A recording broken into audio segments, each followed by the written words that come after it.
cenário mensal aqui com a SHP Investimentos, clientes, parceiros e amigos. Espero que vocês gostem desse conteúdo e sempre que possível também nos passar seus feedbacks e avaliações do que a gente está gerando aqui para vocês. Hoje estou aqui novamente com os meus colegas de trabalho, Lucas Franco, líder da mesa de renda variável internacional. Olá, Lucas. Bom dia aí, pessoal. Bom dia, boa tarde, boa noite, na verdade, né? Dependendo do horário que você estiver assistindo aí. E vamos para cima nesse 2025. Boa, estou também com o Vitor Raimundo, líder da mesa de renda fixa. Olá, pessoal. Muito feliz 2025. E que esse ano aí seja repleto aí de surpresas boas para todos nós. Mesa de renda variável, ações, fundos imobiliários e commodities também, né, Vitor? Olá, pessoal, tudo bem? Desejo a todos um feliz 2025. Vamos para cima nesse mais um ano. Maravilha, turma. Então, devidamente apresentados, vamos começar nosso bate-papo. A gente trouxe dessa vez um PowerPoint para a gente atender aí as pessoas que gostam de gráficos, de informações um pouco mais táteis. Acho que a ideia é tocar essa pauta. Então vamos lá, pessoal. Começando aqui pelo cenário internacional, depois a gente vai falar de apresentação de resultados do quarto trimestre da Bolsa Americana, vamos falar dos dados que estão saindo por lá, e aí a gente entra no cenário doméstico, tá? Eu vou trazer um pouquinho o Lucas aqui para falar para vocês do cenário internacional, cenário de juros.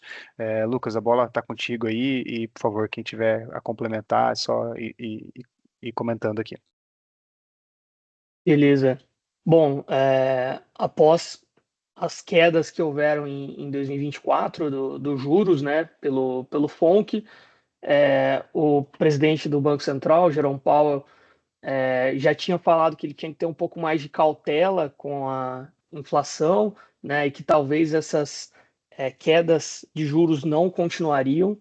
E, né, a gente viu agora mais até final de 2024 e entrando agora em 2025, uma inversão nessa curva de juros, né, trazendo os possíveis cortes para 2025, que eles haviam dito que seriam 2 cortes em 2025, para chances abaixo de zero de acontecer, né? Isso aí trouxe, né, os juros mais altos, né, que até como esse gráfico está mostrando, né, os juros sobem, né, desde meados de 2024, consolidando os níveis mais altos desde a crise de 2008, né? E aqui ele está mostrando os juros dos títulos públicos de 10 anos nos Estados Unidos. Então esse é o cenário de juros que está acontecendo nos Estados Unidos. Maravilha. Maravilha. Aqui mostra, né, o investidor que queira comprar uma renda fixa americana e ficar 10 anos sem mexer, ele hoje está ganhando aqui em torno de 4,40 mais ou menos ao ano, né, Lucas? E a gente gosta de comentar também que o título de 10 anos dos Estados Unidos ele é a gravidade que exerce sobre todo o mercado, né? Então esse, se não for o mais, é um dos mais importantes papéis da economia mundial. Tá, pessoal?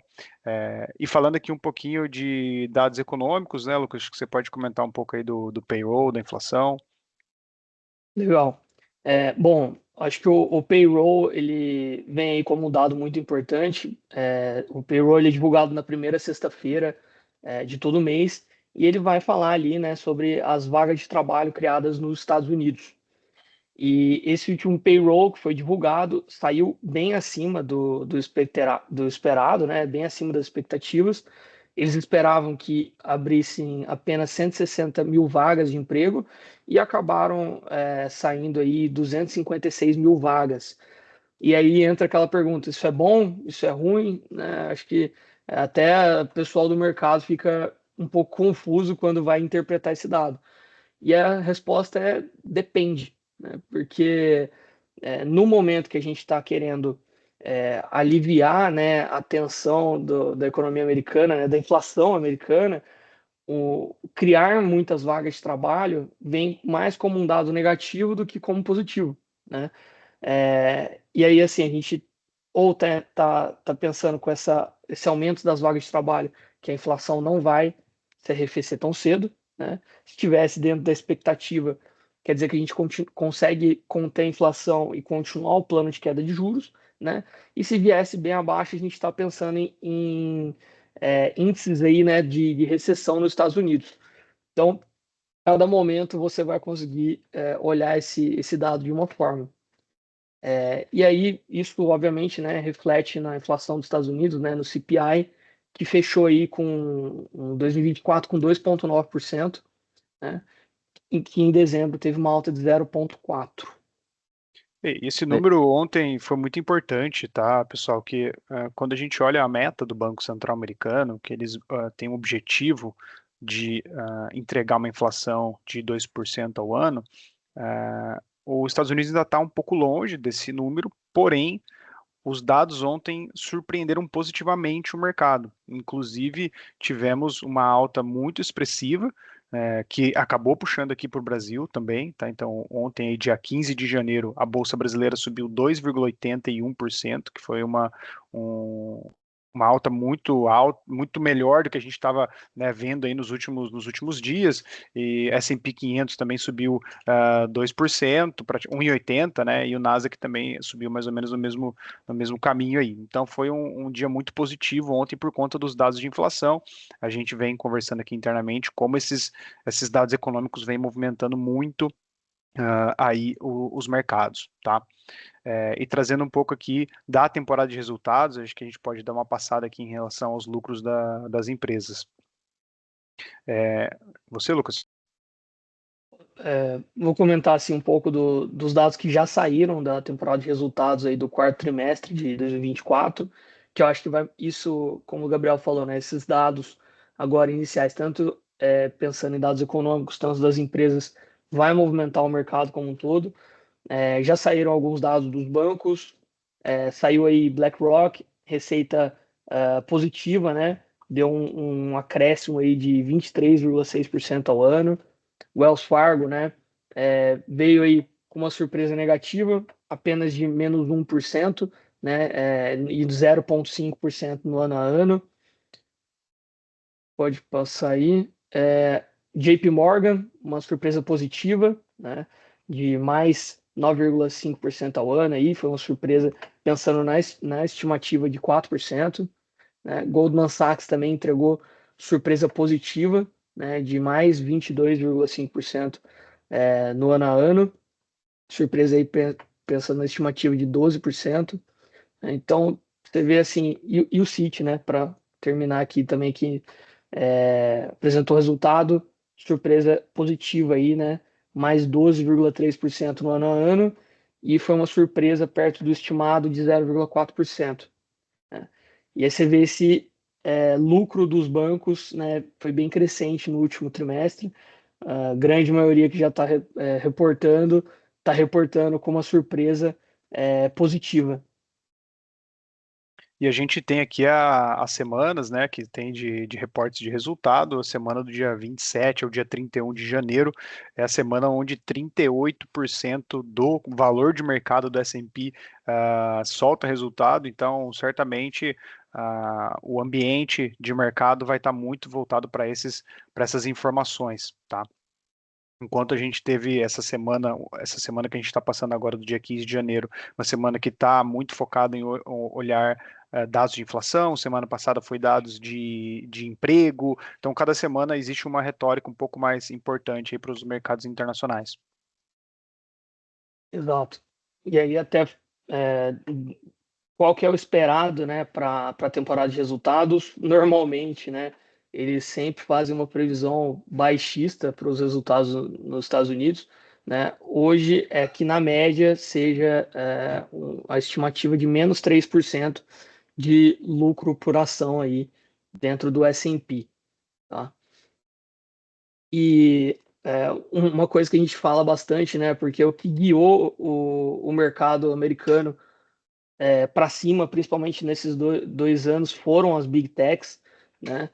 E agora eu acho que está na hora das outras 492 ações que existem dentro do S&P 500, né? Então aqui é um gráfico, né, de contribuição para alta esperada do S&P para 2025, né? e quanto que ele é esperado que as Big Techs auxiliem nessa alta e quanto que as outras 492 auxiliem. E é, está previsto, né, para as outras 492 adicionarem 6% dos 11,10 esperado e 5,10% das Big Techs. Isso não acontecia, né, fazia bastante tempo. Normalmente as Big Techs tomaram aí por muito tempo os holofotes dentro do S&P 500 e do mercado americano como um geral. Perfeito, demos aí essa passada sobre cenário internacional. Acho que o último ponto que eu queria reforçar aqui, nas últimas semanas, nós estamos observando uma valorização também das commodities de energia e commodities metálicas, tá? Então, já entrando um pouco no cenário doméstico, a alta do petróleo e a alta do minério de ferro são muito importantes para a gente aqui em termos de resultados. A gente tem empresas como Petrobras, Brave, PetroRio, que são exploradores de petróleo. Na parte de minério, a gente tem principalmente ali Vale e a CSN Mineração. Sem contar que a própria Petrobras foi uma empresa que contribuiu muito para um resultado do governo federal no ano passado, né? Então a Petrobras, basicamente aí 50% do dividendo de Petro vai para a União e isso acaba ajudando a gente aqui no nosso ambiente fiscal, que é um pouco que eu vou comentar agora, que é essa parte mais política, tá? Então, falar um pouco aqui de executivo e legislativo. O executivo, né? Então o presidente ali, seus ministérios, foi a área do governo que foi mais protagonista nesses primeiros 15 dias do ano, porque eu vou comentar, inclusive, que o legislativo está em recesso, né? Então, o executivo é o que está, de fato, tomando ações nos últimos dias e também é o que está repercutindo mais na mídia por conta dessas ações, inclusive, né? No último podcast a gente já comentou, não vou explorar muito aqui essa parte daquele pacote de gastos, mas foi um pacote que causou uma turbulência de comunicação muito grande, tá? E os últimos 30 dias do ano de 2024 foram 30 dias em que o legislativo foi muito protagonista, né? Então, o legislativo, a Câmara dos Deputados e o Senado Federal, passou muita lei, passou muito projeto, né? Então, o que ficou para o executivo no início do ano? Fazer a sanção ou os vetos dos projetos do Congresso. Então, tiveram vários projetos, seja ele o pacote de gastos, seja ele tinha algumas leis relacionadas ao setor energético, de eólicas, e também o projeto da reforma tributária do consumo. Tudo isso o governo precisa avaliar e dar ali a sua sanção ou seu veto parcial nesses projetos, e é o que está conduzindo um pouco aí o noticiário, né, na parte de leis, tá? Inclusive, hoje no dia 15 de janeiro, nós deveremos, perdão, hoje dia 16 de janeiro, nós deveremos ter a sanção do projeto da reforma tributária. Deve ter um evento no Palácio do Planalto e a gente também vai descobrir quais serão os vetos que o governo vai colocar, tá? A gente também teve mudanças na Secretaria de Comunicação, né? Então o governo trocou o secretário, o governo está com essa visão na nossa avaliação, essa visão que o governo está sobre a problemática da comunicação ali deles, não é só comunicação, mas sim também as atitudes, né? Então não é apenas como se comunica, mas o que de fato está fazendo, mas de qualquer forma o governo quis trocar ali a secretaria e vão tentar, né, talvez mudar um pouco ali o tom da conversa, tá? Temos também muitos desafios com a pasta econômica, então temos desde ali do anúncio, né, que eu comentei com vocês, do pacote de gastos, a gente teve mais iniciativas de gastos do governo e não iniciativas de redução de gastos do governo, então basicamente todo aquele pacote que já foi desidratado, ele praticamente já foi consumido por novos gastos e pela perda que a nossa moeda teve, então realmente o governo ele tem um desafio enorme para o ano de 2025, tá? Por quê? Nós já estamos com uma previsão de um déficit nominal, que é aquele que soma o primário mais despesas financeiras, na ordem de 9% do PIB, então é um dos maiores déficits nominais do mundo e principalmente dos países emergentes. A gente não tem capacidade de se endividar dessa forma, as taxas de juros já estão muito altas e o governo ele precisa se posicionar. Até porque ninguém acredita que o governo vai, de fato, cortar gasto no ano que vem, porque o ano que vem tem eleição. Então, todo governo gasta mais no ano de eleição. Independente da ideologia política, todo governo gasta mais em ano de eleição, porque o governo ele está ali para se reeleger. Então, paira essa dúvida. O que, que o governo fará em termos fiscais para o ano de 2025? Porque 26 a gente já sabe que vai ser ruim. Então, acho que fica aí essa grande preocupação, é o que está direcionando os mercados de juros e de bolsa é o cenário fiscal do governo federal, é o principal tema aí para o mês e talvez para o ano. E tivemos também ontem, acho que esse é um tema mais midiático, né, a revogação da fiscalização do PIX, então foi um tema que acho que, no ponto de vista de mercado financeiro, não tem tanto impacto, porém, foi o que se deu a entender ontem na revogação e o governo voltando atrás, é que, de fato, o governo sentiu a pressão que foi feita sobre ele, o governo, de uma certa forma, perdeu a confiança, inclusive de alguns dos seus eleitores que acreditavam que não iam ter alguns impostos que foram acontecendo e que acreditavam que teria ali a isenção até 5 mil, essa isenção ela pode ficar para o ano que vem, se é que ela vai vir. Então, acho que o governo, às vezes, na tentativa de se comunicar dando um tom positivo, faz algumas promessas que não estão se concretizando. Tá? E no ponto de vista legislativo, estão saindo aqui da execução do governo federal, vão para o legislativo. Né? Então, Câmara e Congresso, Câmara dos Deputados e Senado Federal. Então, o legislativo está ainda em recesso, né, como comentei com vocês, ele volta agora em fevereiro. Assim que entrar a volta aí dos deputados e senadores, teremos as eleições para a presidência das casas, então teremos um novo presidente eleito na Câmara dos Deputados e no Senado Federal. E depois que a gente tiver essas eleições, nós teremos o início da avaliação dos vetos do executivo. Tá? Então, quando o governo ele veta uma lei que o Congresso fez, essa lei ela volta para o Congresso e o Congresso pode tentar derrubar o veto do governo. Tá? Então, existe esse embate político que gera ali um pouco daqueles necessidades de movimento de parcerias, né? E aquele governo de coalizão que a gente chama. Tá? E também teremos a votação ali do orçamento, né, na lei do orçamento que vai reger o ano de 2025, que ainda não está votado. Né? A gente tem as diretrizes orçamentárias que foram votadas no ano passado, mas a lei que de fato rege o orçamento ainda não foi votada, e é mais um tema aí que o legislativo vai ter que tocar. Então, a partir de fevereiro, acho que a agenda política fica muito mais aquecida do que ela foi até então, que ela foi totalmente direcionada aí pelo executivo, tá? Então, passando aqui a parte de política, é, entrando aqui a parte de cenário doméstico, que o Vitor Raimundo vai começar aqui os seus comentários. Bom, começando primeiramente, o que realmente tirou o sono de muita gente aqui no Brasil foi a desvalorização do real perante o dólar.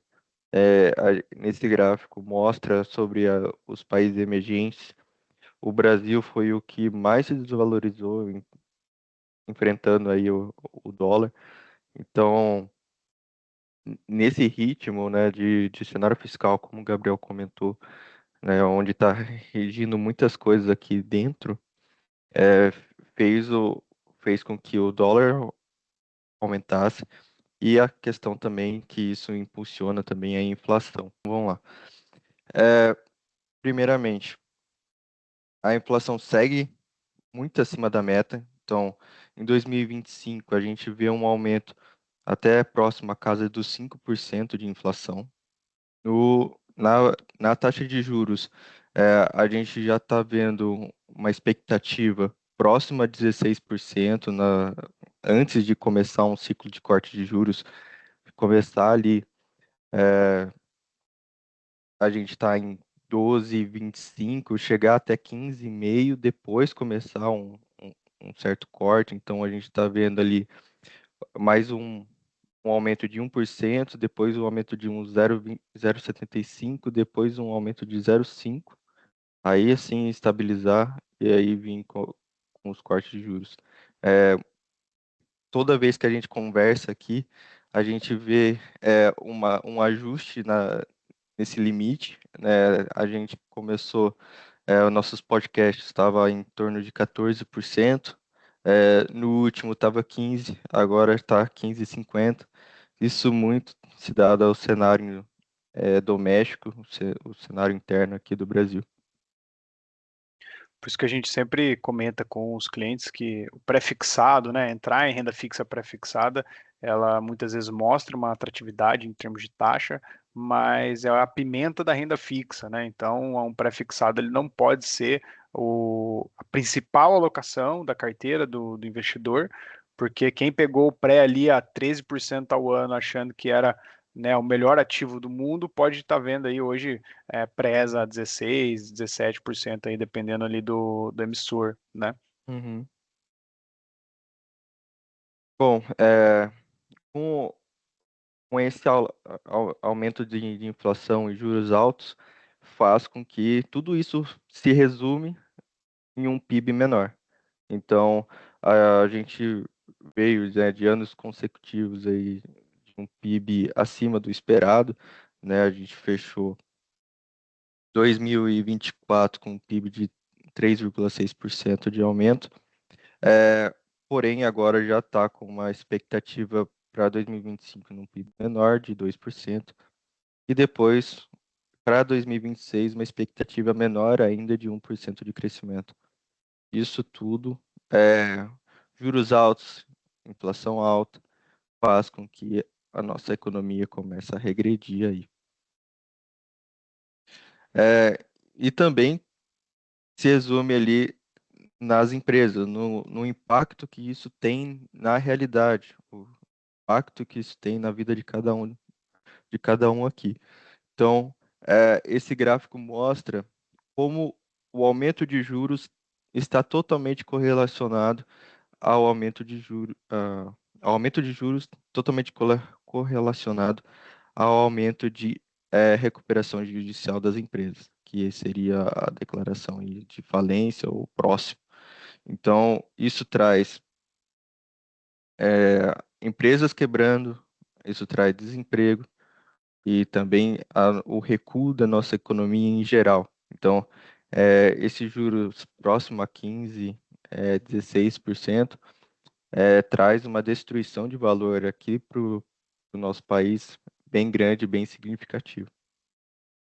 E a gente pode observar, pessoal, que a taxa de juros subindo muito, isso acho que o Vitor pode comentar um pouquinho agora, ali mais para o final, ela destrói balanço de empresa, né? Então, uma empresa que tem uma empresa de segmento, por exemplo, de locação de veículos, é um segmento que ele é estruturalmente mais endividado, e as empresas, quando elas vão projetar o negócio delas, né, o ano ali, ela vai olhar o que ela vai pagar de juros na dívida, o que ela vai cobrar ali dos clientes pelo produto ou serviço, ela vai vislumbrar uma margem de lucro. E quando essa taxa de juros ela sobe muito, aquela margem ela vai sendo totalmente destruída pela despesa com juros.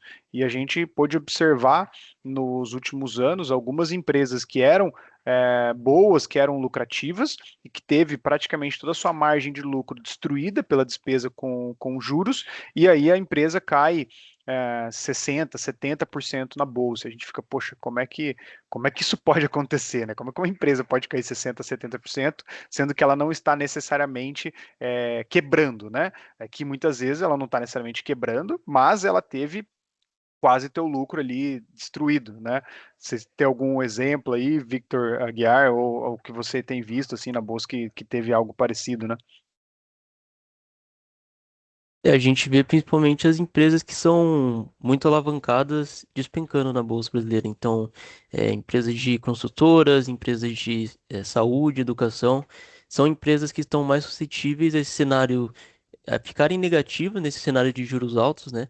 Então, quando você tem uma empresa de construção, por exemplo, que você precisa pegar dívida para você poder construir aquele empreendimento, que você se alavanca para poder ter um retorno esperado no final da obra, a sua dívida acaba aumentando demais e você não tem o capital suficiente ali ou para terminar a obra ou para não ter que se alavancar mais. Isso acaba gerando prejuízo e acaba consumindo o caixa da empresa. Então a gente já viu aí várias empresas de construção que estavam dando lucro que já caíram mais de 40, 50% nos últimos anos. A gente vê os juros como um cenário excelente para os cientistas, né? O pessoal que investe, está bem se acomodado ali em um juros altos, mas principalmente para as empresas, né, que tomaram dívidas pós-fixadas ali antes de todo esse aumento. O CDI estava próximo, estava abaixo dos 10%. Eles emitiram a dívida CDI mais 2, CDI mais 3, estava pagando ali menos de 10% de juros e começa a pagar próximo a 20%. Então, tudo isso daí faz com que o balanço, a dívida líquida pelo EBITDA aumentar. Então, o EBITDA, que seria o lucro antes de impostos, né? Então, faz com que os lucros dessas empresas se reduzam cada vez mais. E até adiciono dois setores aí também, que é o varejo, né? E acho que a aviação também foi, assim, está sendo muito complicado para esse tipo de empresa. Perfeito, pessoal. E linkando um pouco aqui com a renda fixa, quando a gente fala de ações, a gente vê a desvalorização da ação, e quando a gente fala de renda fixa, a gente pode correr o risco, né, dependendo do emissor, desse emissor entrar em recuperação judicial e, de fato, a gente pode perder o valor investido ali naquela renda fixa, né? Então, por isso, nesse momento, a gente tem analisado com bons olhos entrar em empresas de fato muito, muito consolidadas, que ainda são lucrativas mesmo no cenário ali de juros mais altos. É o momento de tomar um pouco mais de cuidado, isso a gente já vem falando, em não entrar em empresas que vão pagar ali uma taxa astronômica, porque às vezes, né, ou muitas vezes na renda fixa, o retorno do dinheiro é mais importante do que o retorno no dinheiro, né? Então, ter o capital de volta ali, sem dúvida, num ambiente como esse, é muito importante. E você tem ali uma empresa boa que já está te pagando 15% ao ano, aí você vai para uma que vai te pagar 18, 19, e aí é onde que mora, às vezes, o perigo, tá? Exatamente. Principalmente, a gente tem visto muitas ofertas de empresas que eram consideradas high yield, né, que são empresas com risco maior de investimento, pagando 0,30, no máximo 0,8% acima do que o título público paga, né, que seria o nosso famoso spread que a gente tem comentado nos últimos podcasts. Isso faz por conta desses juros altos, os clientes ou muitos investidores veem, é, 0,30, 0,08, isso dá quase 17, 18% de pré, ou IPCA mais 8, IPCA mais 9.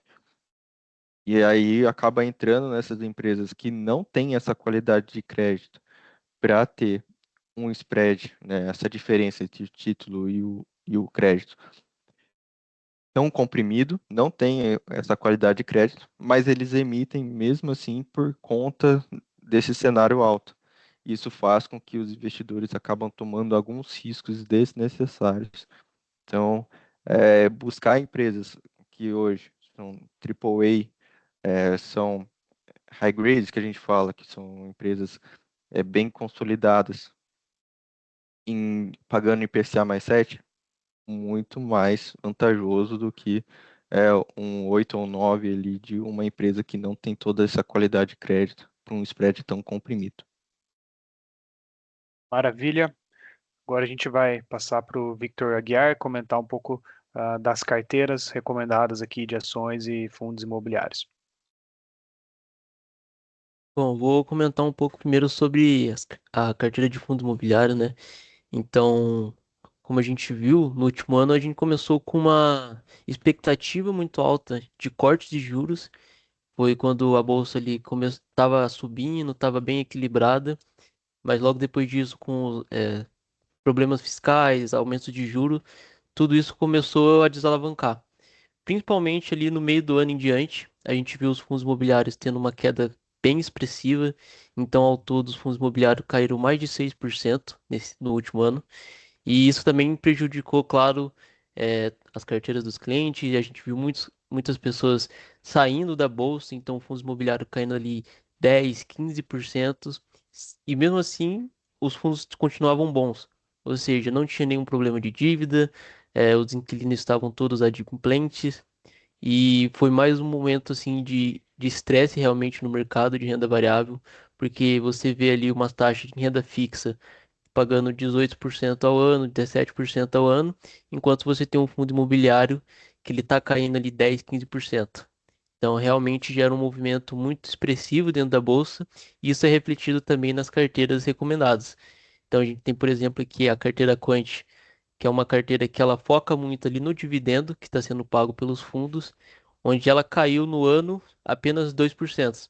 Então, se a gente pega todas as trocas que ela fez, todos os momentos de mercado em que ela foi entrando e alocando em novos fundos estratégicos, mostrou que teve uma resiliência maior e ela conseguiu passar por esse momento de dificuldade bem mais tranquila, vamos dizer assim, do que o IFIX no geral. Essa é a É, Viva de renda que você falou, né, e isso é Vitor? a carteira Quant. 2,9 no ano de queda contra 6% ali do benchmark ali da referência, né? Exato. Até se você puder passar para o próximo, que eu acho que vai estar a carteira recomendada, né? Então, a outra carteira que a gente gosta de trabalhar bastante é a carteira recomendada de FIIs, onde é uma carteira que ela tem um tom mais fundamentalista, ou seja, ela não foca tanto ali nos dividendos que o fundo vai pagar pelos próximos meses, mas sim pelo portfólio dele como um todo. Então, pela sua qualidade de desempenho a longo prazo. Nessa carteira, a gente teve poucas mudanças durante o último ano, porque os fundos continuavam bons, mas eles estavam caindo devido ao momento de mercado. Então a gente tem ali embaixo, está um pouquinho ruim de ver, mas no último ano a carteira rendeu menos 8%, então ela caiu um pouco mais que o IFIX, justamente por conta de ficar posicionada por mais tempo em alguns fundos imobiliários. Isso não necessariamente quer dizer que a carteira seja ruim porque ela foi pior que o IFIX, mas sim que ela passou por um momento mais difícil nesse cenário do que outros ativos. É tanto que a gente vê que a rentabilidade que ela teve desde o começo, desde que ela foi iniciada, está em quase 150%, enquanto o IFIX cresceu apenas 50%.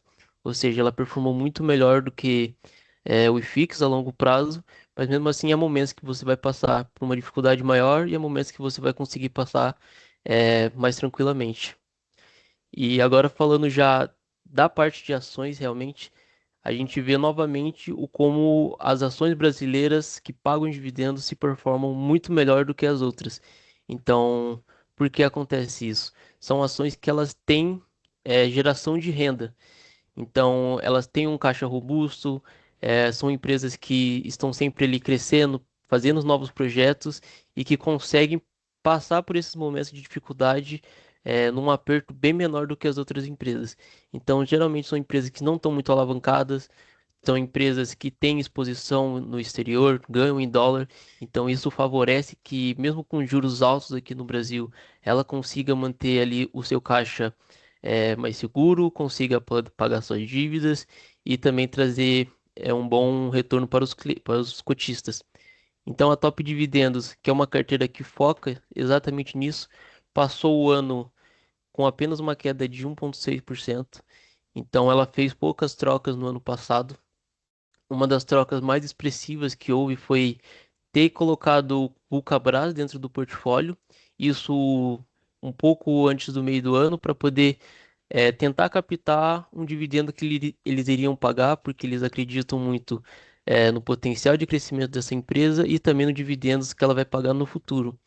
E essa empresa foi retirada no final do ano por conta dos juros altos. Então a gente vê aí que empresas de varejos que têm é, uma alavancagem maior e também dependem muito do consumo do povo brasileiro, ela acaba passando por esse momento, por esse cenário com muito mais dificuldade, porque a gente vai parar de comprar, os clientes não vão gastar tanto dinheiro porque as coisas estão caras, porque os juros estão altos, e isso acaba prejudicando também no preço da cota da ação. Então ela foi retirada por esses motivos.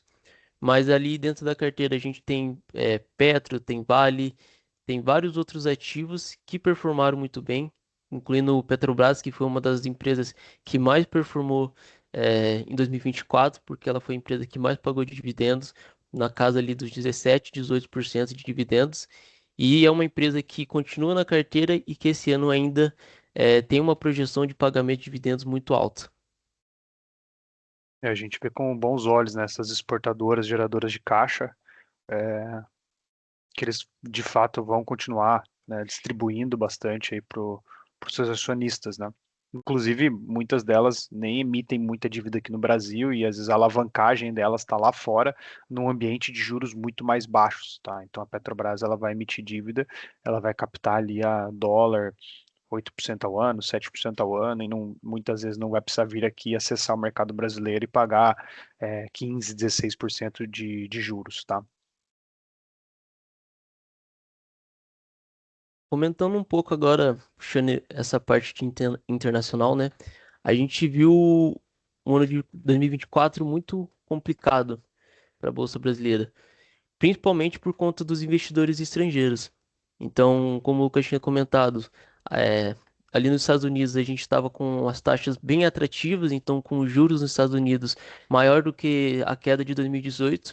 Isso faz com que o investidor no mundo em geral corra para os Estados Unidos para poder investir em renda fixa, garantir ali uma taxa alta e em dólar. Isso tem uma conexão direta com o Brasil muito forte, porque a atratividade do Brasil seria as empresas baratas, é, com o potencial de valorização muito grande comparado às empresas ali nos Estados Unidos. E nesse último ano houve uma retirada muito forte de capital estrangeiro aqui da Bolsa.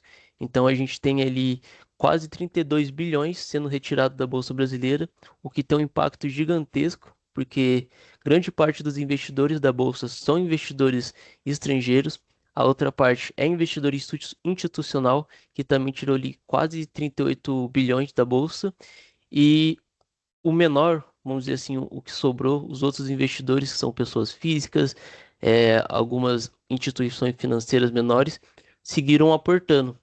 Então, isso mostra que o cotista brasileiro ainda tem a esperança de que a bolsa vai chegar em patamares mais altos, que o cenário vai melhorar a longo prazo e que esse momento é apenas mais um dos momentos de queda que a bolsa teve e que a longo prazo a resiliência vai ser bem maior. Maravilha, pessoal. Acho que a gente encerra aqui o conteúdo que a gente trouxe para o dia aqui em termos de slides. Esperamos que vocês tenham gostado aí das informações. Passem, se vocês puderem comentar com os assessores, quem assistiu aí, qual seria uma sugestão aí para o próximo mês. Agradecemos aí o tempo de vocês. Quero agradecer também o Lucas, o Vitor e o Victor pelos aprendizados aqui, pela disposição para estar junto comigo aqui gravando mais esse episódio. Então, desejamos a vocês aí um bom início de ano, um bom janeiro e a gente se vê novamente aí em fevereiro. Valeu, pessoal. Um abraço e até a próxima. Tchau, tchau, pessoal.